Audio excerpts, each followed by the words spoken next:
We're sitting here with Nikki Peterson, who is a professional mountain bike racer.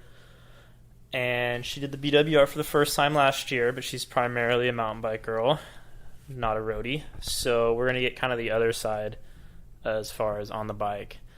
So, yeah, Nikki, what's up? Tell us a little about yourself, kind of fill the listener in on who you are if they don't know who you are, and let's go from there. Yeah, I ride with KS Kenda Women. It's a team that myself and two other women co-founded. We're going into our third year, and I am the program coordinator for the SoCal chapter of NICA.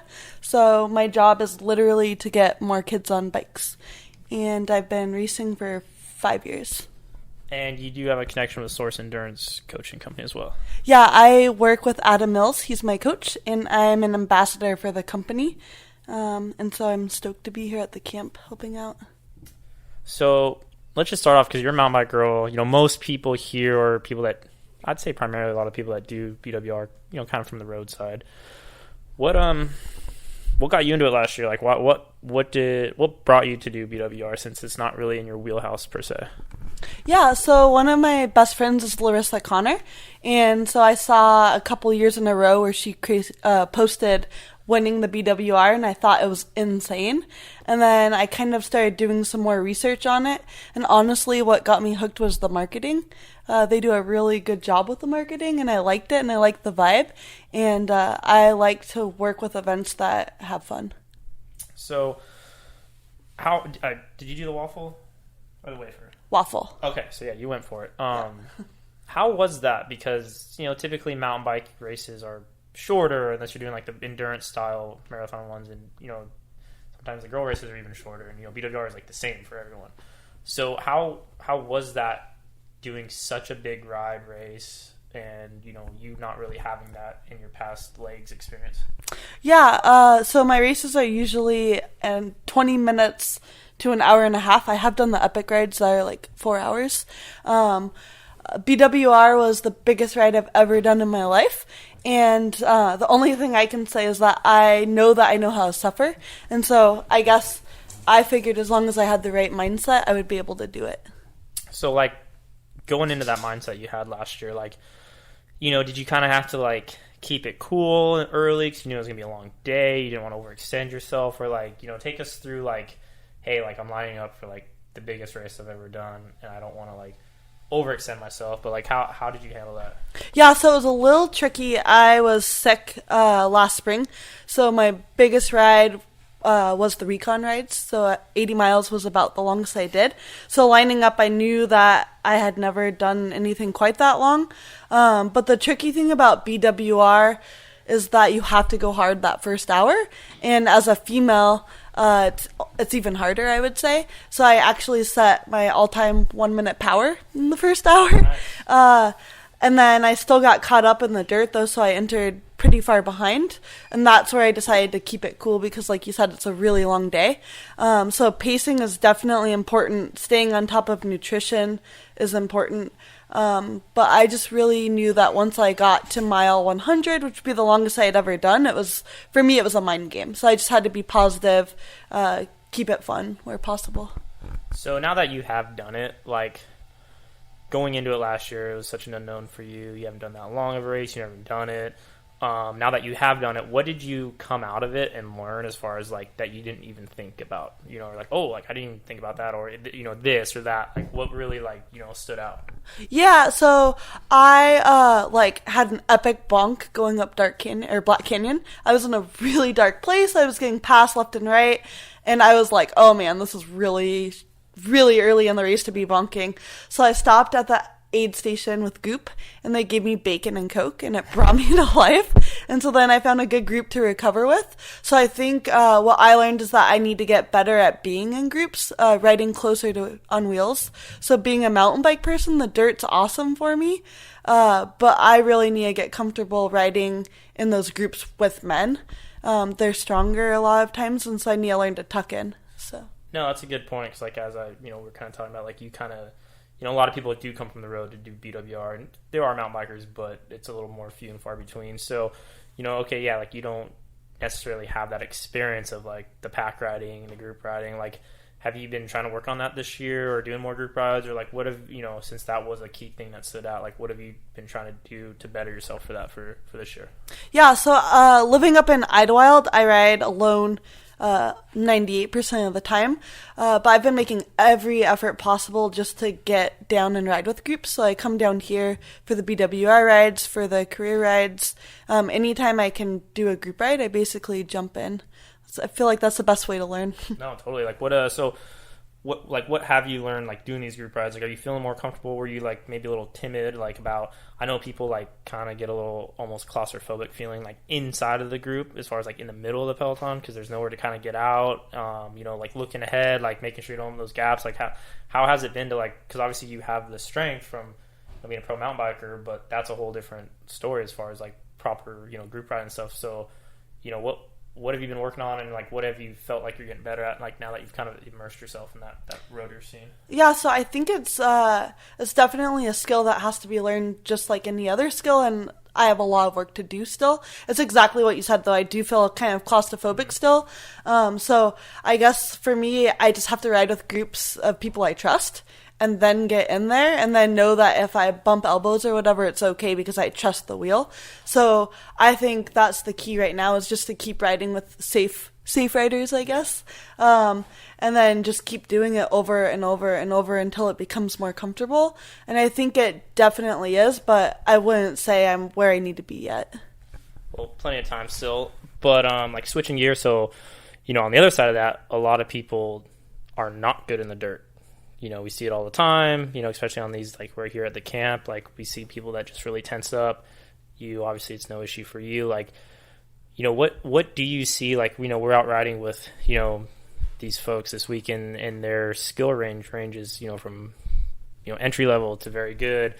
What are you seeing people do that you look at and you're like, oh, like don't do that, or you need to work on that, or like, what's really standing out to you? Cause you're like the pro mountain bike girl, and you're seeing these roadies like freak out. Yeah, so I guess it's kind of the same advice I give myself for riding in a group.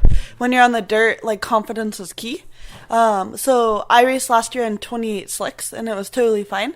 And so I think people need to ride tires that they're confident on. I know IRC has a lot of great tires too. This rack stand is really good. But I think being on equipment that you trust is really key. And then when you go on the dirt, it doesn't have to be scary right away. It should be fun. It's adventurous. It's all part of the BWR. And so I think you just need to embody that and know that that's part of it. So, I think one thing I see, like a lot of people on the dirt, is like they're cornering. They're very skittish when coming up to corners or breaking into them, really tensing up. Like what what are your kind of like little tips for like proper cornering, or on dirt, whether it's hard packed, marbly, or maybe a little rocky or sandy, Yeah. like BWR has everything, honestly. So Yeah. what can you really like shed some light onto like that area? Brake before the corners for sure. Scrub as much speed as you can before. And then again, it goes back to the tires. So if you are on 28 slicks, you have to be a little more conservative with your line. But I see people also out there on 4DC tires. Like, you can rail a corner with that. So I think, again, it goes back to that confidence. Look through the corner. That's the other thing that's a big one that I kept saying over and over today.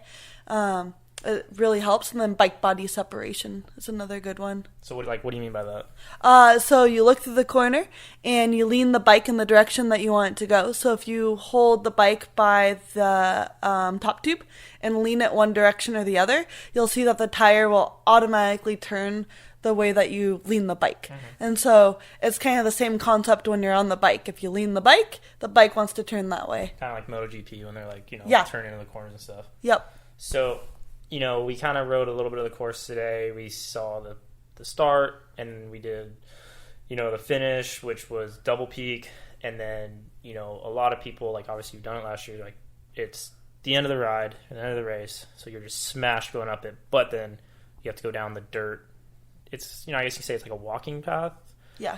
But it's quite, it gets steep, not steep, but it's downhill. Yeah. And there's a lot of turns. You're tired, and it can be slick. So like, since you've done it last year and you were in that space of like, end of the race, I'm wiped out, and you went down it, and then today you saw it, you're fresh, obviously, like, what's some advice you can give to like people that haven't done BWR and maybe they've only heard about like how hard double peak is, but I feel like a lot of people don't talk about the descent, and a lot of people crash, front wheels go out. So like kind of, give the listeners some, little tips or knowledge about how to like start thinking about that as well, because that could end their race and they're so close to the finish.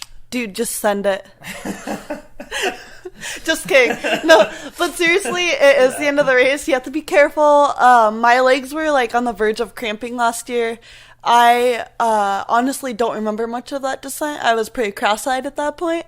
So I think I always tell my athletes that you're faster to make it to the finish line than to crash. And so I would say be conservative on that descent as well. And then the other thing, though, is, like, you're not done until you cross that finish line. Like, I caught 2 women on the very last stretch last year. And so, like, even on that descent, you're so close to being done, but you're not done. So you need to stay mentally sharp and stay on the gas as long as you can. That's good. Solid points right there. Now, looking ahead, like, let's say someone's listening who is another female girl mountain bike racer, or or a guy, or it doesn't matter, they're not the roadie the road person. What can you tell them to expect if they signed up for BWR and they're a mountain biker? Because you hear it's like, oh, it's dirt, it's road, it's you ask anyone, they have a different story for you on what BWR is. But from your background being a mountain biker, and you have done it, what can you tell someone that hasn't done it that is a mountain biker? It's probably the most epic day you'll ever have on a bike. I love BWR because it throws everything at you. You have technical road, you have plenty of climbing, you have single track on your gravel bike. You literally get it all. And then you also get double peak, which is really hard. So I think just like be prepared to have a really, really awesome day. It hurts so much, but what I love about the BWR is the environment is so awesome. Like when you get done, there's people like that are celebrating, you get waffles, french fries, beer. I don't know. So I would just say train really hard, get ready for something epic and fun. And like the stoke that's around the BWR is all true. It's the coolest event. So like, speaking more on yourself now, like, we're in January and, May is the race. Where are you at and what do you need to work on? Or like, what more do you have to do to be at your level of like where you're gonna be comfortable being ready for the race? Yeah, so I'm really stoked about that. Like I said, last year I had some sickness, and so I was doing like anywhere from 6 to 10 hours a week, not very high, and so I've been able to get some bigger weeks in. So I'm really working on my endurance and my base, and then we'll start to add in intervals. I guess another suggestion for the BWR is if you are having interest in setting goals, like it really helps to get a coach because they can set a plan for you and make sure that you're ready in May.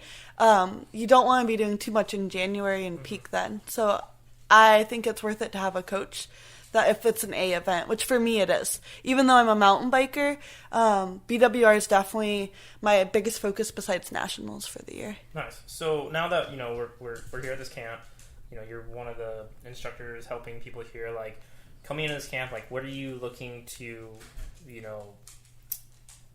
contribute to these people as far as like, you come in, I want to help these people with X, Y, Z. Like, what's your mindset going into this and helping people? Yeah, so my full-time job, I work with bikes all the time, and like my job is to get people stoked on bikes and kids stoked on bikes. So this camp is right up my alley. I get really excited when I can help get other people excited, and I've had a lot of people that have passed on their knowledge to me, and so if I can help out one person, like that makes it worth it for me. So I just want to be here to be like the happy, fun person that makes people feel good about what they're able to accomplish. So today I rode up double peak 3 times just to go back and get people. Like half of it, but I just kept looping back to get people because that's a big deal for people. Like I think that the heroes of BWR are the ones that are out there for so freaking long. Yeah, like you see the winners do it in 6 or 7 hours, and we're trained for that, right? Yeah, we're trained for that. But these people that have like day jobs and they're not able to train a lot, maybe they live in an area where they're on the trainer all the time. That's an epic day. So they're my heroes. So I just want to be here to support them. It makes the event more fun, and it makes me excited to ride too.